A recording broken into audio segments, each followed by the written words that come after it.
코카콜라도 지금 그 아는 사람 2명이 레시피를 반반 찢어서 가지고 있다면서요. 불닭볶음면도 마찬가지로 몇 명의 이 사진들이 찢어서 갖고 있는 걸로 저는 알고 있는데, 이 불닭볶음면 같은 경우 이 소스를 따라하기 위해서 중국 쪽에서도 상당히 많은 투자도 하고 연구도 하고 하는 걸로 알고 있는데, 이거를 만들어낼 수가 없는 거예요. 그러니까 독보적인 거죠. 매주 화요일 저녁 8시에 진행되는 무료 특강 아래에 고정 댓글에서 신청해 주세요. 현재 BA 업종에도 집중을 분산할 필요가 있다고 보시나요? 보신다면 어디를 가장 좋게 보고 계신가요?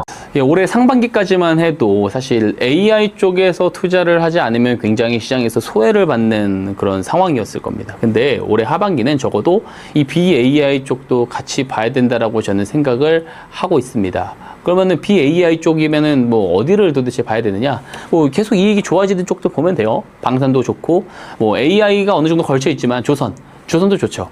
근데 조선이랑 방산은 제가 최근에 그래도 이야기를 꾸준히 많이 드려왔기 때문에 오늘은 좀 BAI 쪽에서 다른 쪽들, 뭐 필수 소비재, 뭐 화장품, K뷰티 이런 쪽 좀 방어적인 포지션도 조금 같이 좀 잘 봐야 되지 않나라는 생각을 개인적으로 좀 가지고 있습니다. 뭐 K뷰티는요, 기본적으로 지금 굉장히 잘 되고 있지 않았습니까?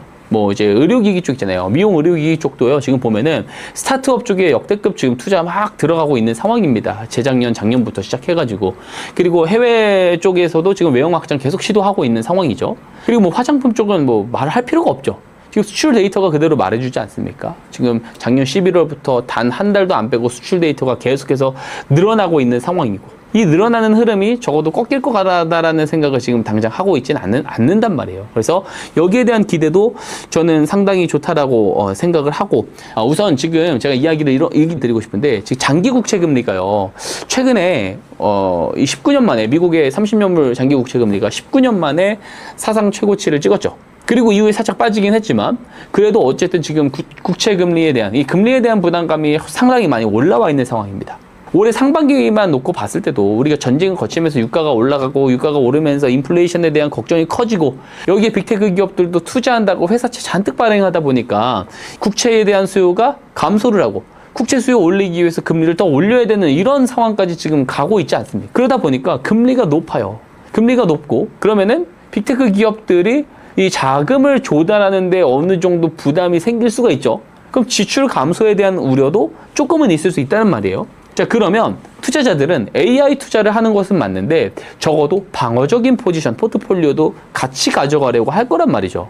그랬을 때는 결국에는 필수 소비재 쪽도 찾을 거란 말이에요. 뭐 뷰티도 이 안에 해당이 되겠지만, 뭐 이제 라면 장사 되게 잘 되는 뭐 삼양식품이라든지 이런 것들도 좋은 대안이 될 수 있고, 필수 소비재, 음식료 업종 이런 쪽도 같이 좀 집중을 해보면 좋지 않을까라는 생각을 하고 있습니다.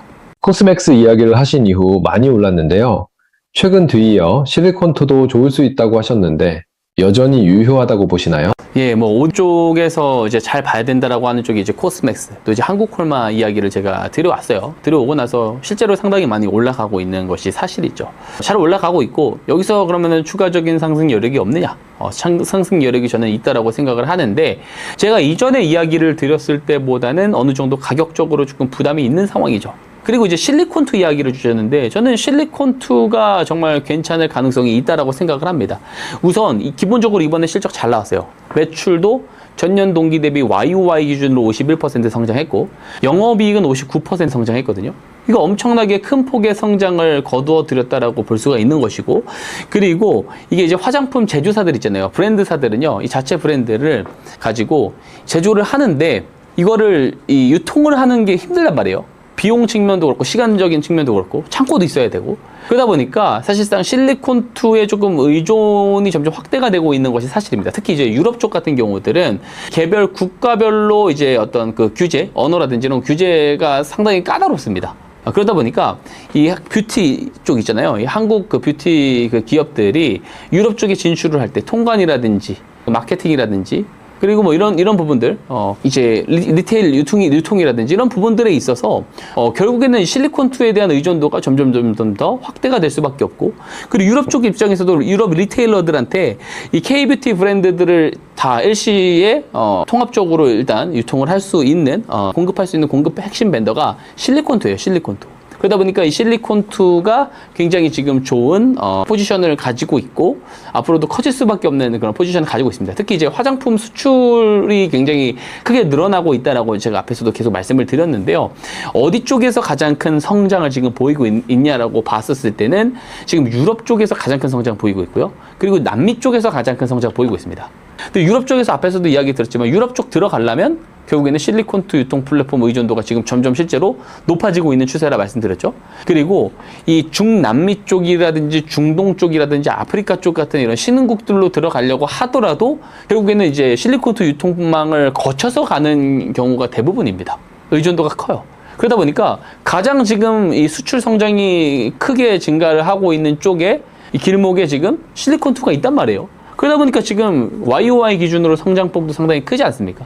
이 수출 흐름이 단기간 안에 끝날 것이다라고 보지 않는다라고 한다면, 지금 현재 뭐 실리콘2 뭐 내년 그 포워드 보면은 10배 정도인데, 더 올라가도 되지 않겠냐라는 그런 논리로 볼 수도 있는 거죠. 그래서 지금은 좀 실리콘2 같은 경우도 좀 잘 보면 좋을 것 같다라는 말씀을 개인적으로 좀 드리고 싶습니다. 최근 삼양식품이 다시 한번 좋은 흐름을 보여주고 있는데요. 빠른 시일 내에 전고점 회복 가능성은 어떻게 보고 계신가요? 우선 그 시장 분위기가요. 다시 AI 인프라 쪽에 조금 집중이 될 수밖에 없다라고 한다면 아마 삼양식품이 좀 힘을 못 쓸 수 있습니다. 근데 그게 아니라고 한다면 단기간 안으로 전고점 가줄 가능성이 조금 더 높지 않을까요? 저는 개인적으로 그렇게 생각을 하는데요.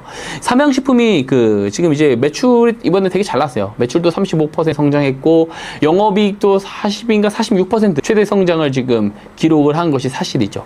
특히 이제 해외 매출 비중이 지금 되게 잘 나왔죠. 불닭볶음면 워낙 지금 잘 되고 있지 않습니까? 그래서 해외 매출 비중이 지금 80%가 넘어가고 있는 상황이고 게다가 지금 이제 뭐 불닭볶음면도 있지만 여러 가지 입점 품목을 지금 미국 쪽에서 늘려가고 있어요. 그래서 미국 대형마트 있잖아요. 월마트라든지 코스트코라든지 타겟이라든지 여기에 들어가는 입점 품목 자체도 굉장히 확대를 많이 하고 있고 무엇보다 지금 불닭볶음면이 너무 지금 잘 되고 있는 상황인데 이 사람들이 걱정을 하고 있던 것들이 있습니다. 그동안 삼양식품에 대한 투자를 한다면 항상 걱정하고 있던 것이 이 불닭볶음면에 대한 이 유행, 이 트렌드가 끝나면 어떡하냐라는 그런 걱정이 조금 있었던 것 같은데요. 지금은 이미 불닭볶음면이 어떤 데일리 스파이시 푸드가 저는 됐다라고 생각을 하거든요. 그러니까 코카콜라화가 됐다라고 보면 좀 편할 것 같아요.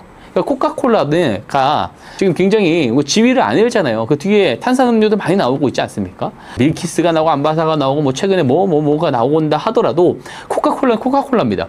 그 코카콜라 지위는 그대로 유지가 돼요. 그러니까 라면의 종류가 아무리 많이 나와도 그러니까 불닭볶음면의 지위는 여전히 공고하다라는 것이죠. 그래서 실제로 중국에서도 이 불닭볶음면 소스 있지 않습니까? 코카콜라도 지금 아는 사람 2명이 레시피를 반반 찢어서 가지고 있다면서요. 불닭볶음면도 마찬가지로 몇 명의 이사진들이 찢어서 갖고 있는 걸로 저는 알고 있는데 이거 확실하진 않습니다. 어쨌든 알고 있는데 이 불닭볶음면 같은 경우 이 소스를 따라하기 위해서 중국 쪽에서도 상당히 많은 투자도 하고 연구도 하고 하는 걸로 알고 있는데 이거를 만들어낼 수가 없는 거예요. 그러니까 독보적인 거죠. 불닭볶음면의 입지 자체가. 그래서 불닭볶음면은 이제는 뭐 일상적으로 소비를 하는 소비재, 인스턴트, 그러니까 데일리 스파이시 푸드가 됐다라고 지금은 보는 것이 맞는 것 같고, 지금 이제 밀양 2공장 같은 경우 지금 가동되고 나서 풀가동 계속 유지 중에 있고요. 그리고 이 불닭 소스만 따로 이제 설비를 생산을 할 수 있는 생산 시설을 2027년에 다 갖춘다고 하는데, 그러면은 소스 매출 비중도 더 올라갈 수 있거든요. 여기는 OPM이 더 높겠죠. 소스만 따로 판매를 하면 영업이익률이 더 올라갈 수 있다라고 보는 것이고요.